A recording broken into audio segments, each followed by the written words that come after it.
Tell me if you can relate to this. I feel that I'm always in a hurry. I'm always trying to move as efficiently as possible, whether it's through doing housework like laundry or dishes, or paperwork at my job, or even grocery shopping. I feel I'm always trying to route my trips as optimally as possible in order to free up time. When I was a kid, people would always tell me that time was my most valuable resource. But as an adult, I feel that advice is finally really resonating with me. I'm always on the back foot, trying to complete things that I have to do, in order to have as much time as possible to do the things that I want to do. As we grow older, time proves itself to be more and more invaluable. I find this efficiency-forward approach translating itself into my leisure activities as well. Oftentimes this manifests in something as small and universal as skipping an ad to get to my YouTube video during my lunch break, or really anything that it takes to just get to the good part as quickly as I possibly can. In gaming, this is fairly common among people I talk to as well. People with limited time will often find themselves skipping stories or cutscenes in order to get as much gameplay in a sitting as possible, or even looking up guides to hard fights in order to get through them more quickly and painlessly. Developers are aware of this mindset and have even begun implementing quality of life features that lend themselves to this approach. This is where features as universal as fast travel, speed up, and even auto battling have made their way into many modern games. But one critically acclaimed and widely successful title forces you to slow down, and it actively rewards you for doing so. This title is of course Genshin Impact. Due to its unique presentation, Genshin didn't just force me to slow down, it taught me how to enjoy doing so. Today I want to explain what features of this game I believe really encourage the player to stop and smell the roses, and I hope you all see how Genshin Impact has helped me remember how to enjoy gaming more slowly, deeply, and fully again.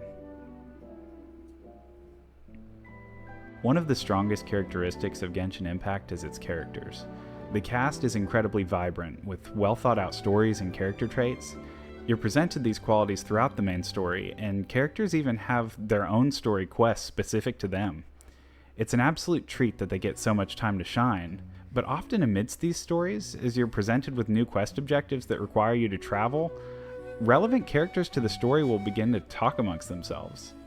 These conversations add so many new layers to the characters, but if you were to immediately open up the menu to fast travel or simply walk out of the area, these conversations stop abruptly.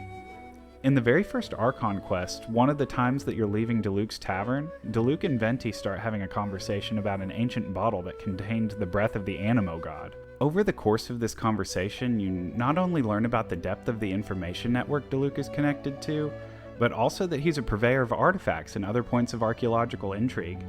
Later on in the same questline, Jean and Diluc start reflecting on their childhoods, and they relate over both having pet turtles as kids, and this is really surprising to Paimon.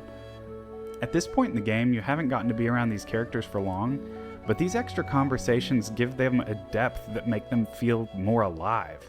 I can honestly say I wouldn't love this cast as much as I do if I'd been skipping dialogue or blazing through the game and consequently skipping these scenes. I happened across these conversations by just idling for a moment, but I don't know that I really consider this to be idling if these moments are bringing this much joy. I find myself increasingly excited as I press through the game to see what banter I'll be rewarded with for completing a quest objective. This is admittedly a touchy subject, but Genshin is a game that can be stingy with its currency. I believe this is due to the fact that there are always so many free Primogems locked behind exploration at any given point.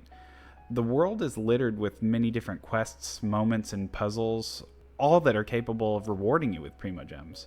This made me realize Genshin Impact recontextualizes grinding into experiencing. As if you want to get more wishes, you're oftentimes presented no other option than to observe the incredibly rich story or world. So much care was put into these environments and quest lines, and you're telling me all I have to do to get wishes for the new shiny character is explore them? This presents the player with that much more motivation to understand and appreciate all aspects that the game has to offer. This has served as a kind of speedrun therapy for me, as I've been shown by the developer that they intend to reward me for scouring the world that they've put so much love into. You at first begin to explore cliffsides, waterfalls, and vistas all for Primogems, but over time you realize that most of your time is just spent exploring, like a kid on a playground. I can't remember the last time a game felt so alive to me, in the sense that it wants me to see it. Resin in Genshin is the primary resource that gatekeeps progress, and without one of either time or money to restore it, once it's spent for the day, your characters will not improve. So this has turned this need for efficiency in my gaming on its head. If I want to have as many strong characters as I can, all outfitted with the best equipment one can acquire, I need to make sure that I'm getting on to complete this grind every single day. But once I finish getting these materials, the grind is all done. It's all gone. I've noticed that that started to feel like a blessing to me. You see, once I finished my resource gathering and resin spending for the day, this massive world still sits before me. I feel that my time is being respected in a unique way, as after that point, I'm limited. I get to spend the bulk of my time with the characters and the exploration, and the intention behind that's clear to me. That's what Hoyo has made endlessly available to the player. The world is what you can sit with and take in for hours and hours, not the farming or the chores. I understand why some players want a skip button for the daily grind, and after 5 years the repetition would be able to wear anyone down. Even the most beautiful world can start to feel like a checklist in this sense. And I've been there, not in Genshin but in other games I've adored.